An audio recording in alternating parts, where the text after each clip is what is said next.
Hello everyone and welcome to another episode of the No Quest Hardcore Ironman. In the last episode we maxed all of the current favors and between episodes I did a task of trolls that I had and now we got a task of greater demons, and after I complete it I will be 55 Slayer, which is a big deal because it unlocks Turovs, and Turovs can drop the Leaf Bladed Sword, which is a very big upgrade for me. I'll talk about that more when we get there, but for now, just know that this signifies what this entire episode will be all about. Upgrades.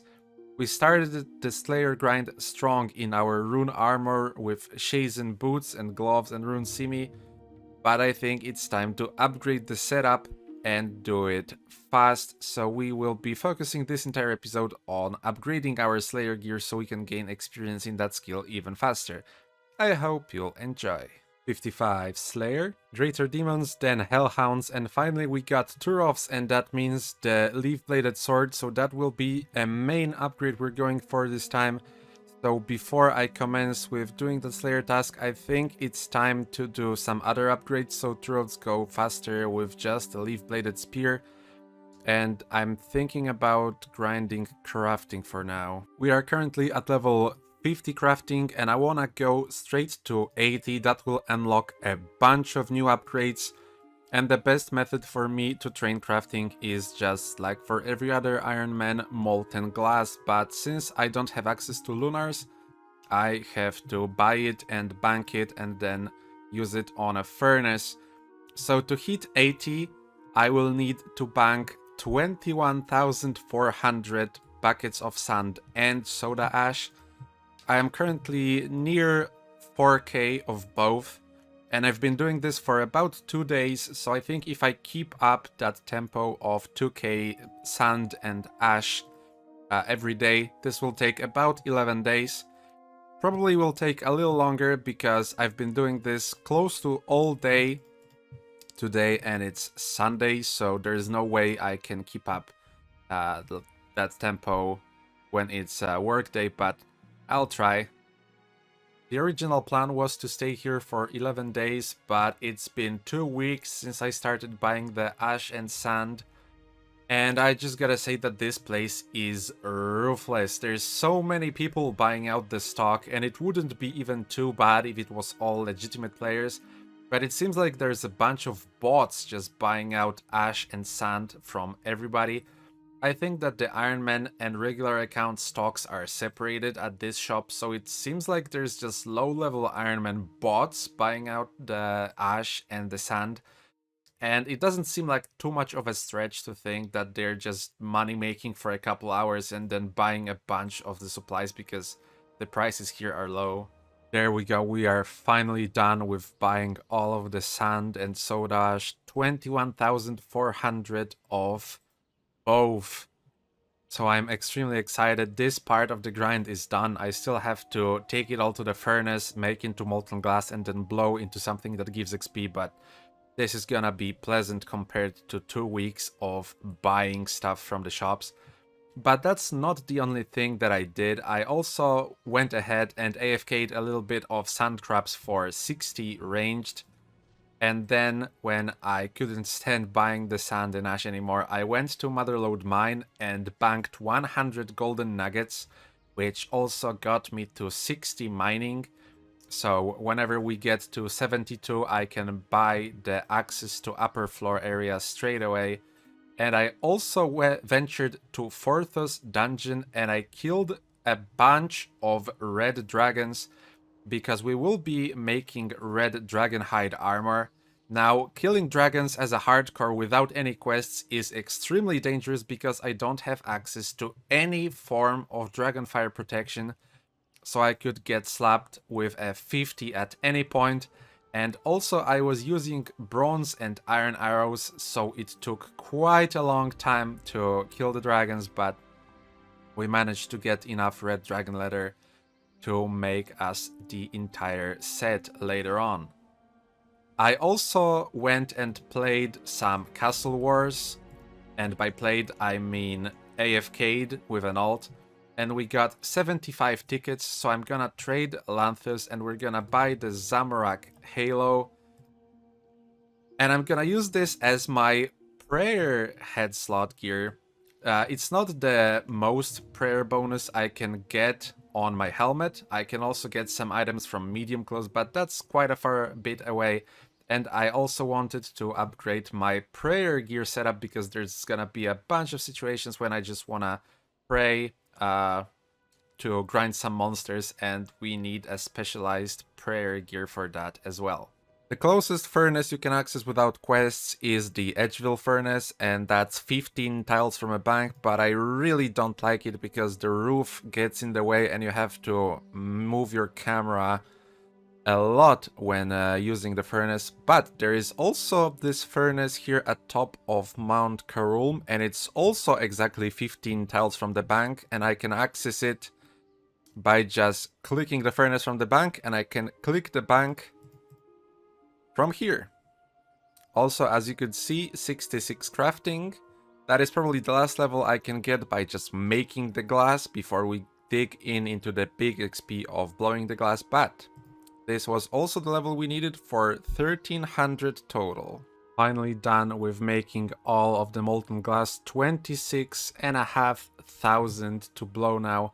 I had about 5k from the previous crafting grind, so let's begin. It kinda sucks that I'll not be able to make it into the light orbs because I'm wasting a little bit of XP making lantern lenses, but I would have to buy much more to be able to hit 80 by just making, so I think blowing glass it is. Let's finish this grind off by getting 80 crafting, and it's time to get a bunch of upgrades. So here at the furnace we can make a dragonstone amulet. This will be our glory, a dragon bracelet, and a dragonstone ring. Let me enchant those real quick.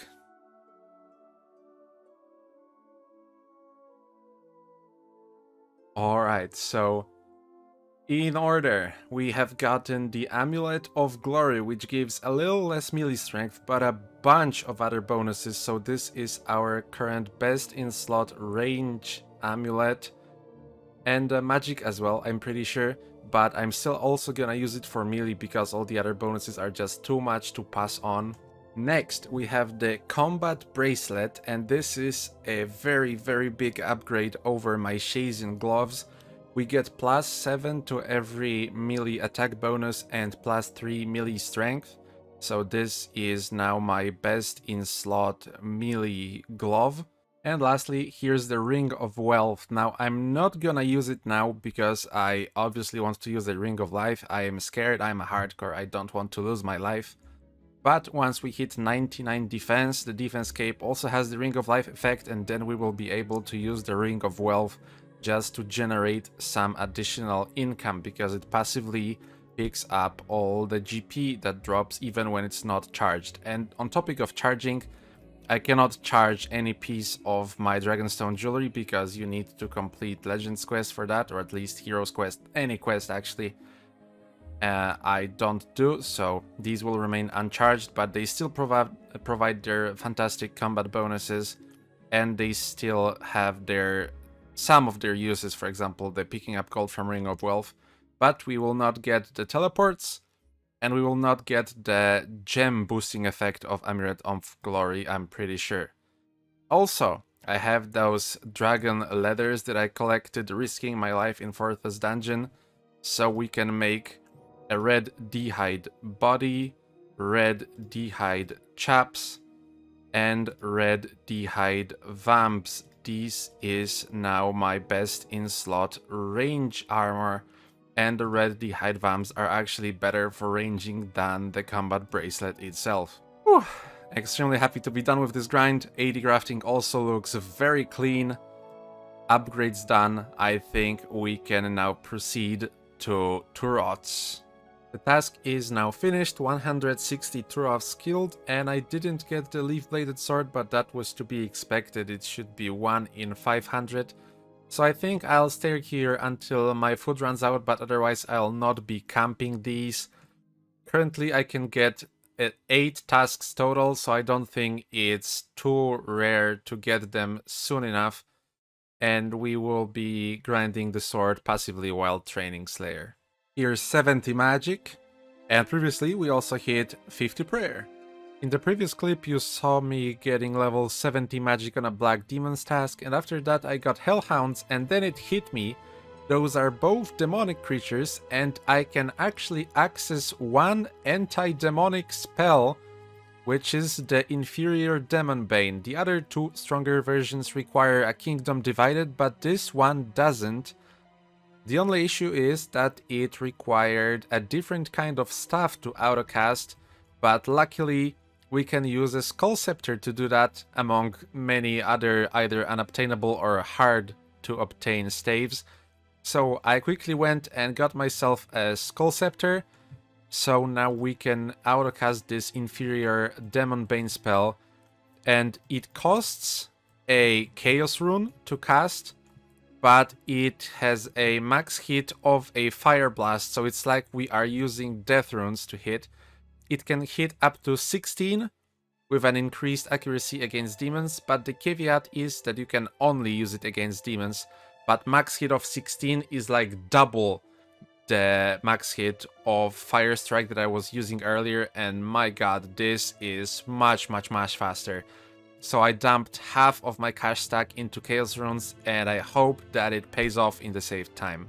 So I just told about my revelation to Shai, who's also another NoQuest Iron Man player, and he told me to test the Tome of Fire. Previously I didn't want to use up any pages on it, just so I can save them and use them with Blood's fire spells later on. But he reminded me that there's a mechanic where you can just put one page, and if the spell is not technically a fire spell but it uses fire runes, then it will just fuel your spell. You will not get the DPS increase, but you will get the fire rune cost for free.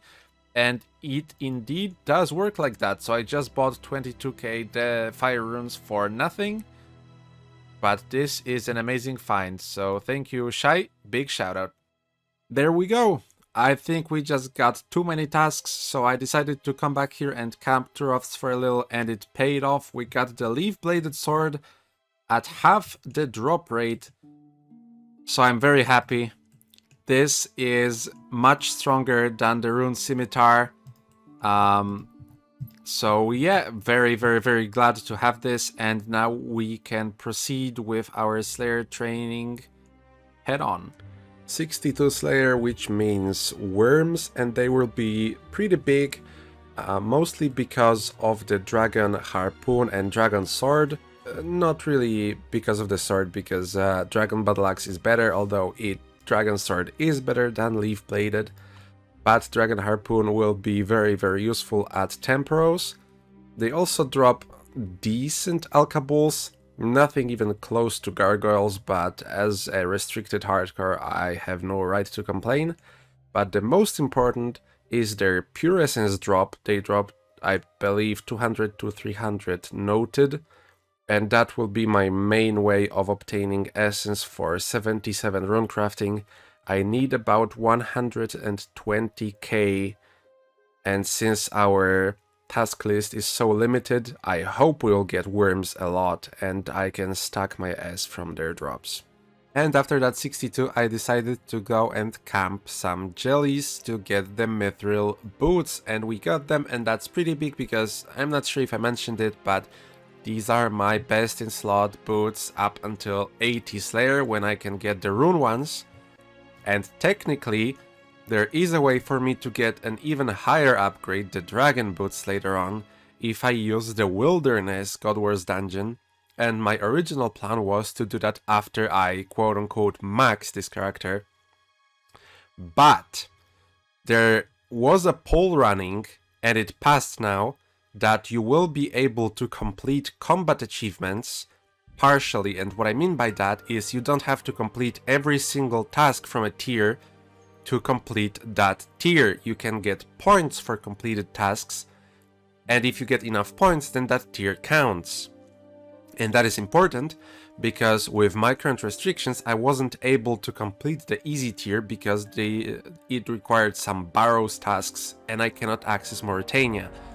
But if I can combine some easy, some medium, and some hard tasks that I can do, I'm sure I will have enough points to complete the easy combat tasks, and that will reward me with Gomal's Hilt 1, which can teleport me to God Wars dungeon. Now this is a much bigger deal for all the other No Quest Iron Man than to me, because as a scared hardcore I probably will never go boss there, but it's a way for me to get safely, well, safe from PKers, Dragon Boots. So we are now able, we will be able when this gets added to the game, to get the Dragon Boots at 83 Slayer, so that is pretty huge. For now, we have our Mithril ones, but Slayer is not the only thing I did this video. I also came here to the mining guild and I got up to 72 mining, which is the requirement to go to the upper floor of Motherlode Mine, and that's where I will be mining for 99 and probably a bit after, and by a bit I mean a lot, because smithing is such a garbage skill without quests. I'm probably gonna do at least double the 99 XP of mining just to get enough resources. And I think now's a good point to wrap up this video. We set out to get a bunch of upgrades, and I believe we did just that. We got Amulet of Glory, the Combat Bracelet, the Leaf-Bladed Sword, Red D-Hide for ranged. We established our prayer setup for AFK prayer melee training. We got the Mithril Boots, assembled the Skull Sceptri, so I guess that is a bunch of upgrades done. And now I think I will be heading back to Slayer. We are at 62, and well, the goal would be to get to 70, because Kurasks are not only a fabulous task, they also drop the Leaf-Bladed Battle Axe, which will be my best in slot well up until Abyssal Demons and the Whip. So, thank you sincerely for watching. I hope you enjoyed, I hope you had a wonderful day, and I hope to see you in the next one. Goodbye.